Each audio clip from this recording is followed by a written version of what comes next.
Seattle is the best city in the world. And at the Super Bowl celebration before the parade last week, Ernest Jones had a good message for all the haters.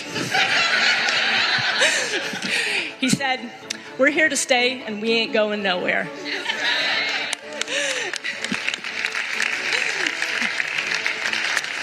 And that's how I feel about Team Seattle, too. Thank you. Well, that's Seattle Mayor Katie Wilson delivering her first State of the City address this week. What are the top issues she is focusing on?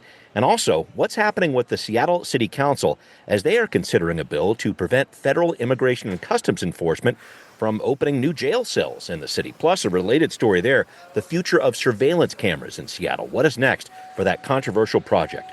All this and more on this edition of Seattle News, Views, and Brews this week, your coffee break political podcast. I'm Brian Callanan. I am a host and producer on the Seattle channel, and the views expressed here are mine. I am back with my friend and co-host, David Croman, City Hall reporter for the Seattle Times. David, spring training really getting warmed up for the Seattle Mariners in Arizona this week. And I got to say, the first game, the inter-squad games and all that, that starts on Friday. I know the games don't really mean a lot, but I did want to ask that question. How important is a good spring training record to you? What does that say to you about a team? It says nothing to me at all. Okay. I hope they take full advantage of letting, the young players try some stuff out and fail, and that's okay. And I see no correlation between how well they do in spring training and the actual season. Fair enough. Because sometimes I know when they go undefeated, they really don't do that well in the regular year. Right, so exactly. That's important to point that out. Thank you, David. As always, thanks to patrons of the show, too. Shout out to Caden for becoming a paid member this past week. Much appreciated. I'll be sending Caden a Seattle News, Views, and Brews decal very soon. Caden's all set up to also get Patrons First podcast before anybody else. So be cool like Caden and become a patron already. Patronage levels start at just $5 a month. That's Seattle News, Views, and Brews on Patreon. Thanks also for watching this podcast on Converge Media. The video version of the show is on Converge Wednesday nights at 7. All right, play ball. Time for Right Here, Right Now. All right, David, let's get to it. Mayor Wilson made her first State of the City address on Tuesday. The top 3 points she talked about as I was following along there included a focus on public safety, especially after some recent gun violence in the Rainier Beach neighborhood, a discussion of homelessness and encampment sweeps, and a response to federal immigration enforcement in Seattle.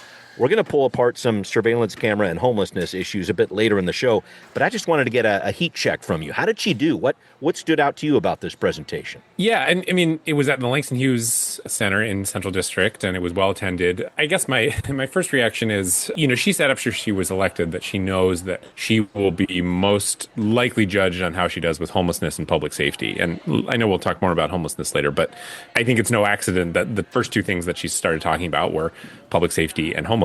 I think she acknowledges that those are what voters care most about. And if there are failings, they're going to pin them on her. And so, that stood out to me. And, the other piece is if you were looking for, the radical socialist overlord of Seattle, as some kind of national media outlets might like to talk about, you weren't going to find her in this speech. In some ways, this wasn't altogether that different of a state of the city than we've heard from Mayor Harrell or Mayor Durkin. Right. Or, that too. Because it had sort of, it had overtures to business, it had overtures to community advocates, it had overtures to people who probably supported her and those who didn't. And, it was a very, I'm the mayor of everybody kind of speech. Mm-hmm. There was a few issues, again, particularly on surveillance and homeless encampments that, where she was saying, I'm acknowledging both sides of this issue. I see points on both sides here. I think it had, of course, some of the undertones that we heard on her campaign around affordability. She talked about how she's going to have an affordability agenda and push for making the city, she talked about some legislation around housing, particularly kind of the next step in the comprehensive plan that she's going to go bigger and bolder on. So on balance, of course, it's early, and I think the jury is still a little bit out on what exactly she's going to do as mayor and how she's going to govern. But from this speech, it didn't come across as some outlier mayor here. It kind of sounded to me, in some ways like a kind of traditional left of center Seattle mayor. Yeah, she's been studying a lot of issues. I could tell that, too, from what she was saying. And I thought it was interesting with affordability. It was such a central concept of her campaign last fall. But again, I was kind of counting along. It was, I guess, fourth on the list, which doesn't mean it's necessarily less important. But I did see it sitting there. And There was talk about government access to affordable groceries. She was looking at housing, childcare, food, and building a small business. I think she's taking a comprehensive approach to affordability, but just a quick last touch on that in terms of what she's saying and where you see her trying to move the needle on that, because, again, a central part of her campaign, how does she actually enact any sort of policy on it as mayor right now? Yeah, I think the thing that, she talked about this bigger, bolder plan for allowing housing development. And what that is will be very interesting to see when it comes out. I assume that'll be either later this year or maybe early next year. But then, in a sort of very Katie Wilson fashion, it was she kind of understands and supports the supply and demand kind of free market approach to housing, but isn't putting all of her stock into that being the solution here. So she talked a lot about righting the ship on affordable housing providers, and she talked a lot about social housing and where that fits in. And so it was kind of this mix of, when you're talking about housing affordability, it's sort of this mix of, you could call it the kind of abundance style politics of allowing more development everywhere, mixed with this kind of slightly more, I don't want to use socialist because it's a very loaded term, but in some ways it's more socialist government first approach to housing, which is public housing and its role in affordability. Okay. She also talked a lot about childcare. Yeah. She didn't say anything specifically about what the city might do beyond what it already has done. She said, in some ways Seattle is already a leader in this space, which is great, but also disheartening because it's if Seattle is a leader, then that doesn't say great things about the state of our broader childcare environment. But yeah, this is always going to be the central question of for being mayor is she talked a lot about affordability, but it's not entirely clear how much power a single mayor has to move affordability. Can you make food cheaper? Food is part of a large global supply chain logistics question. Can you really bring down the cost of housing in 4 years? I don't know. Yeah. Might be why it was fourth on her list. Yeah, right. That's a big ticket item there. So we'll definitely see what's happening next. We're going to come back to the mayor in a little bit, but I did want to bounce over to the city council. Some big news over the past couple of days here. Councilmember Alexis Mercedes Rink is sponsoring a bill that would ban the construction of any new jail or detention center within city limits. And there isn't a lot of talk, as a matter of fact, no talk of the word immigration in this legislation here. But, David, I got to say, this is clearly meant as a pushback on ICE, right? Yeah, it is, 100%. The reason there's no mention of immigration in the bill itself is because, there have been examples of federal judges striking down legislation that was tailored specifically toward the federal government. And so what they're doing here is basically they're putting a moratorium on any new detention or jail expansion in Seattle. I think the calculation is there's not likely to be any expansion or new public jail in the next year anyway. Right. But, there was this little piece on the U.S. government's administrative website, some kind of pre-solicitation for a detention center, specifically an immigration detention center in Seattle, which is different than, an actual request for proposals. But someone somewhere in the federal government has begun a conversation about building an immigration detention facility in Seattle. Whether or not that ever happens, hard to say. Yeah. But it is responding to something specific here. And so the thought is, we don't think there's going to be any new public jail built here. Right. Yeah. So it's not like King County. I know King County Jail needs some fixes, definitely, but it doesn't sound like that's really imminent in terms of that type of work going on. This wouldn't hamstring that necessarily. No, because it allows for some minor changes to jail. So if King County Jail needed fixes, you could still do that. King County Jail could not add probably a whole new wing. Got it. Certainly could not build an entirely new jail, but I don't think I don't know that there are any plans for that anyway. Yeah. So it is clearly targeted toward immigration detention centers, but written in a way that they think will pass a little more legal muster. I don't know what it means that, frankly, that she's telling the Seattle Times, that this is tailored to stop immigration detention centers. Yeah. I'm not sure if that's something you could enter into the record to say, well, sure, the legislation is written to ban all jails and detention centers, but here she is quoted in the newspaper saying this is about immigration detention.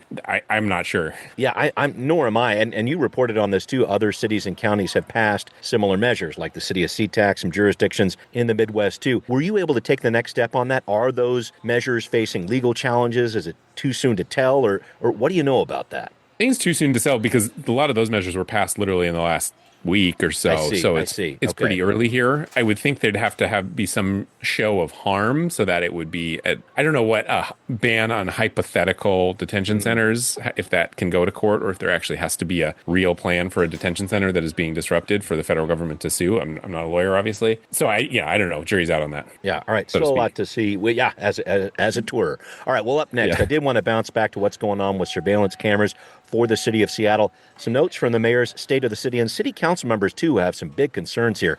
What's the next move? More ahead on Now Hear This. Seattle's surveillance camera system is at the center of a growing controversy. A number of city council members want them to be shut down for fear that those cameras would be used by federal agents to harm Seattle's immigrant population. But there are a number of local residents who want those cameras for what they see as a boost to public safety. This is a debate we've covered here on the podcast for several months here. Mayor Katie Wilson was talking about this in her State of the City. She says, I want to hit the pause button. I know this is a contentious issue, and I want to get it right and not rush to a particular deadline. So my team and I will continue to dig in, meet with people who have different opinions, and try to find the best way forward. My overriding goal is that whoever you are and wherever you come from, if Seattle is your home, then this is your city, and there is a place for you here. David, you wrote about this issue recently in the Seattle Times. It appears the mayor is still getting input on surveillance cameras after speaking out against them pretty strongly on the campaign trail. I'm trying to look in the crystal ball here if you can. What does the delay from the mayor's office on this decision regarding cameras tell you? Will she shut down this expanding system, or where do you see this going? Yeah, honestly, my guess would be some version of allowing them to go forward with kind of new parameters around how and when they might be used or shut down. I don't know that for sure. But, I think what is happening here is it's, one thing to say on the campaign trail, I oppose this expansion. But then you're mayor, for example, and you go to Rainier Beach High School after 2 students have been shot and killed and murdered, and you're talking face to face with people who live in that neighborhood and are saying, we want cameras here. We fear for our children's safety. Even some students saying, I fear for my safety. Sure. And we think cameras would be helpful. And when you were a mayor, suddenly that's a little more complicated than just saying, I don't oppose this for these other, reasons regarding federal immigration enforcement. And I think that was my theory about why this delay was happening. And her office has since confirmed that basically that's what's going on here is she had this position in something of a vacuum in a way on the campaign trail around camera enforcement, and now she's actually spoken to people who have experienced gun violence, and suddenly the calculus is a little more difficult. I hear what you're saying, and there's also a little bit of a complicating factor here, too. It's difficult to say, well, hey, you know what? The data shows in terms of quite a long history of research on these different cameras, they don't really make that much of a difference in terms of a lot of criminal activity. And I'm just saying, there's cities like the city of Oakland who took these systems out because they said they weren't actually doing anything, weren't having a positive effect at all. And I think by the same token, it's difficult to say, well, the data says this when you've got some people who are mourning the loss of unfortunately, some teenagers who passed away because of gun violence. Yeah, exactly. Again, it is a different calculus when you are the mayor of Seattle, and of course, part of the job is confronting really hard things and being around when people are going through tragic moments and being something of a comforting force.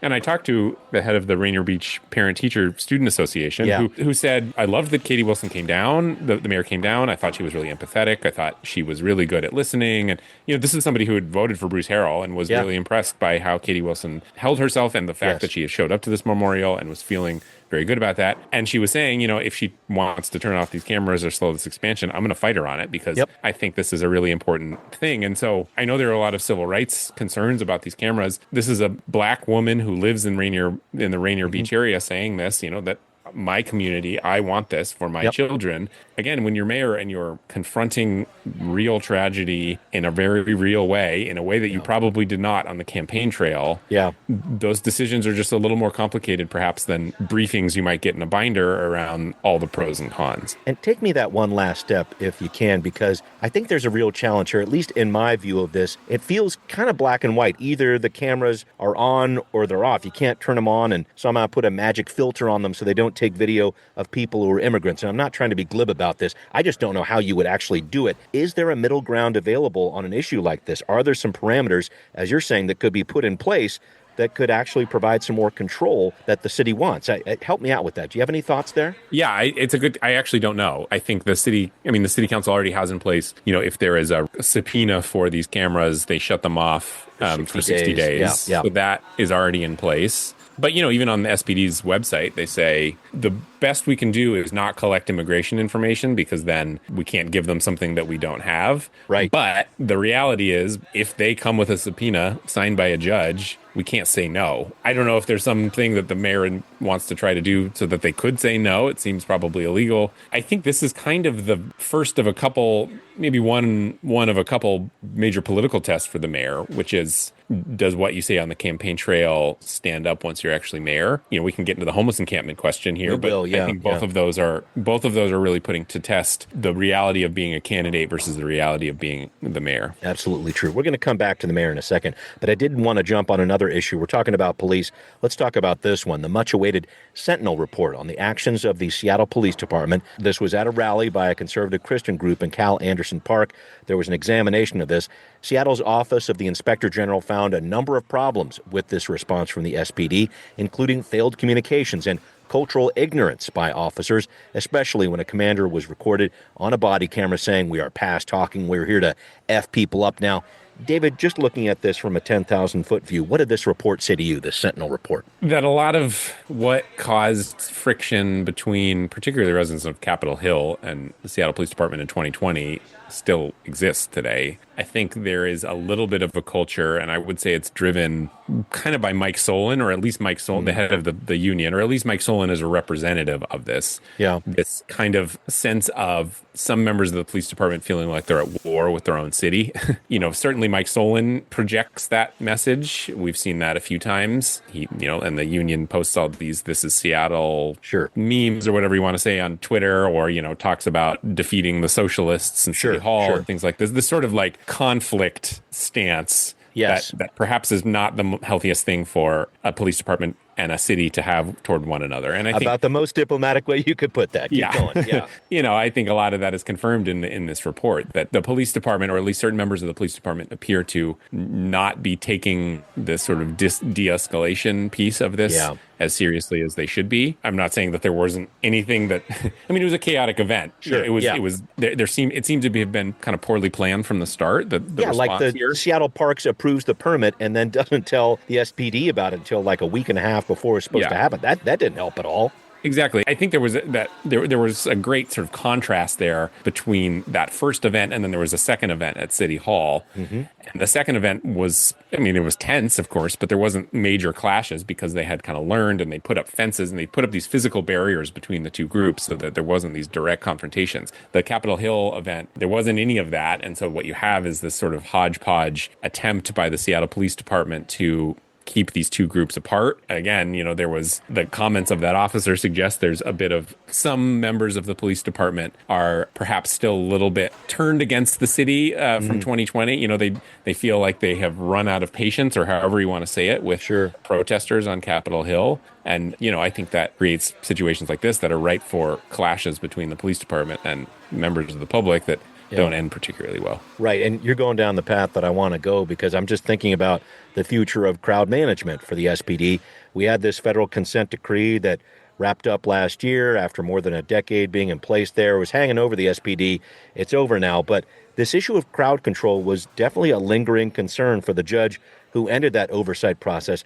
Help me out here. Where does an event like this, where does a report like this guide the SPD forward when it comes to this rather challenging issue of crowd control? Yeah, in some ways it's a test of this system, because before you had this backstop of this federal judge who was there, and he was a forceful backstop at times, which is that if he felt like something had broken down or gone poorly with the Seattle Police Department, he would call a public hearing, and with the force of the federal government say, you have to do this. I don't think this is right. You have to fix this, so on and so forth.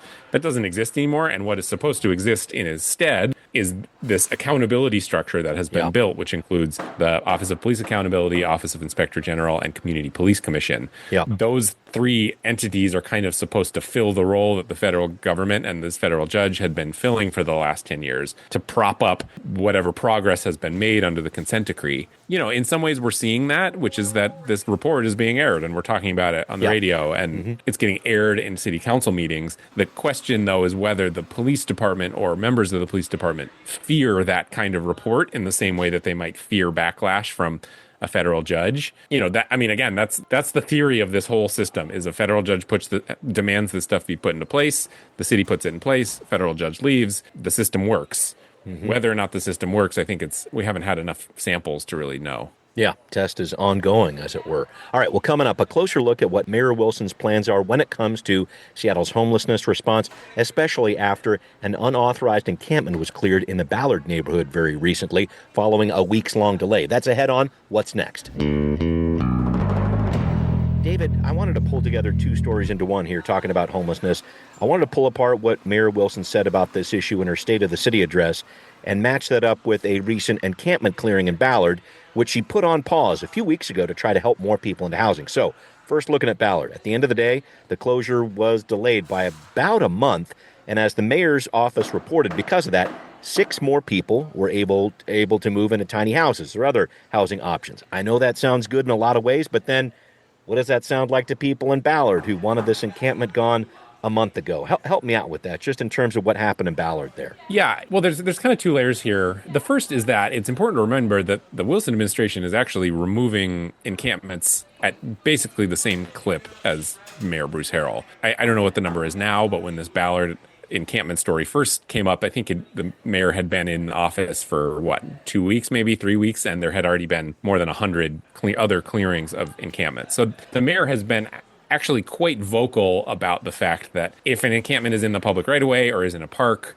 it is going to be removed. And her office hasn't been shy about that. Her office has been advertising the fact that a lot of encampments are being moved. Then there's this other question of what is the strategy then around these kind of larger encampments that maybe crop up over and over and pose kind of a frustration to the businesses around them. And the theory of the Wilson administration is we will devote more time and energy into finding permanent places for these people to go. And then that encampment shouldn't return. Or that's at least the idea. And, that basic idea actually, I think, has quite broad support among all people.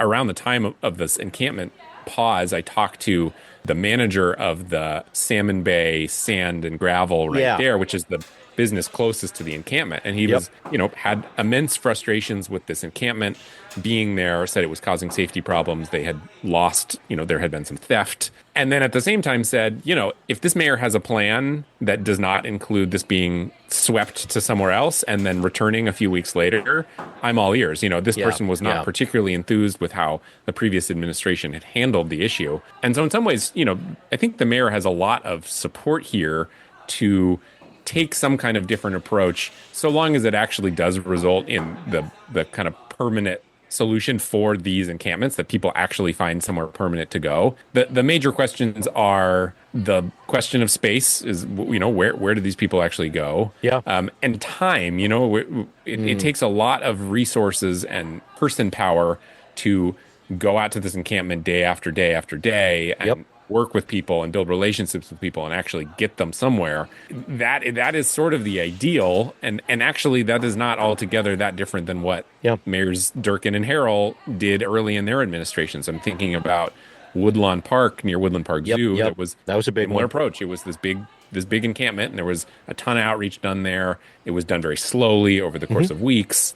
It seemed to be a success, but when push came to shove on the number of other encampments around the city, there were a lot of 48-hour notice sweeps that didn't include a ton of outreach or offers of shelter. And so again, it's when you take the example of one encampment, you can do this kind of stuff, and it sounds pretty good, and people are, I think generally speaking, happy to see when people get into homes and shelters or whatever it may be. It's just, can you scale that to the level that it is actually significantly different than what the city has been doing for the last 10 plus years? And I think this leads to what could be another major piece of legislation for the Wilson administration. We talked about this idea of surveillance cameras and what the mayor wants to do here, but she basically was saying she's working on a bill to send to the council, quote, in the coming weeks to fund shelter expansion, make it faster and easier to build shelter in Seattle. She even doubled down on that campaign promise to add 1,000 new units this year.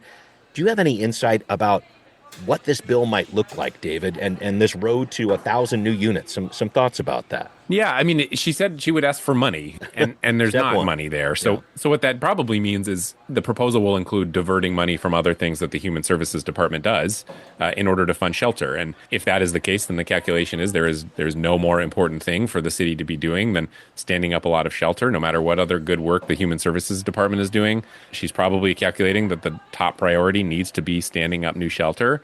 Because again, if you have shelter and you have enough shelter, that kind of unlocks a lot more, then you have the ability to go to these encampments and say, look, you can't be here, but we have all this new shelter and you can go there. And it just makes those conversations a lot easier and the long-term solution to this a lot more tangible. Yeah. The question is always, where's it going to go? Who's going to host it? I do think it is a different tone to say, we're just going to go all in on emergency shelter. It's not that past mayors haven't done that, but there has been this kind of split focus on permanent housing and emergency shelter. Permanent housing, of course, is very expensive and difficult to staff. Yeah. If she truly, to get to 4,000 units in 4 years or 1,000 units this year, it will have to be kind of an all hands, the chips all in on emergency shelter approach, finding open city lots, churches, organizations, who might host these things. So, again, we can talk endlessly about how she is or isn't approaching the Ballard homeless encampment differently. But if there is not shelter, if the real on the other side of it, the real thing is she has to make good on that 4,000 units promise. Otherwise, the reality is it's just not going to be that different than what the past mayors have been doing. Fair. Yeah, really interested to see what kind of legislation she comes up with. All right, David, it's time to wrap up, and this is kind of a big hitter, but I wanted to throw it out there. I saw you writing on social media recently about the incursion of AI into our work of writing and journalism, and this push from some newsrooms to urge young journalists to lean in on AI, let AI do the writing while the journalist works on, I guess, story gathering and relationship building. I know this is a big issue to tackle at the end of the show, but what are your concerns about this? I have some too, but what are your thoughts about this? It kills the craft. Yeah. We get so obsessed with doing things quickly, we forget that there's value in just the doing. I like to write. Me too. I got into journalism because I like to write, and I learned how to. I was a writer first, and then learned how to report. It's the part. This is certainly not a universal opinion among journalists, but for me, it is the part I like the most. I like the writing part, and if writing wasn't part of this job, I wouldn't do it. Yeah, that's the part where I feel like I'm getting the most creative and really trying to put all the different pieces together, and that's where, not that a computer brain can't do it, but I just feel like the ownership of it or the understanding of it is completely different if it was outsourced in that way. Yeah, well, something an editor told me early on was, I don't know if it's 100% true, but basically, there's no such thing as writer's block. It just means you need to do more reporting. Yeah. and so, right. But the point there is that what writing does is it shows you, it forces you to think, and it shows you what you know and what you don't. It forces you to put things in order, contextualize things, and that does a lot more than just the actual words on the page. As a reporter, it makes you kind of fully understand what it is that you're actually writing about. And if you go to write and you can't do it, it probably means you don't understand it well enough and need to go back and do more reporting. Yeah. And with AI, you just lose all that. We don't have to. It is okay for us to keep some human creativity and toil. We don't need to outsource everything. I'm with you on that. Unfortunately, though, you cannot spell Brian Callanan, nor can you spell David Croman without AI. I'm just throwing it out there, man. It's everywhere. It's all around us. All right, we'll see where we go next on that, David. Thank you so much for joining me. As always, thanks to everybody who's listening to Seattle News, Views, and Brews, where you can always find out what's brewing in local politics. Thanks to all of our patrons, and a big shout-out to Caden. Once again, good to have you joining us. Become a patron. Check out Seattle News, Views, and Brews on Patreon. Pledge $5 a month or more. Thanks for the support. Thanks for listening to the podcast. Apple, Spotify, wherever you're tuning in. Canada, back on top this week for countries listening outside of the U.S. Take off, eh? And thank you. Thanks also for watching on Converge Media. See you next time. Seattle News, Views, and Brews is an independent production of Callanan Media Services. Copyright 2026.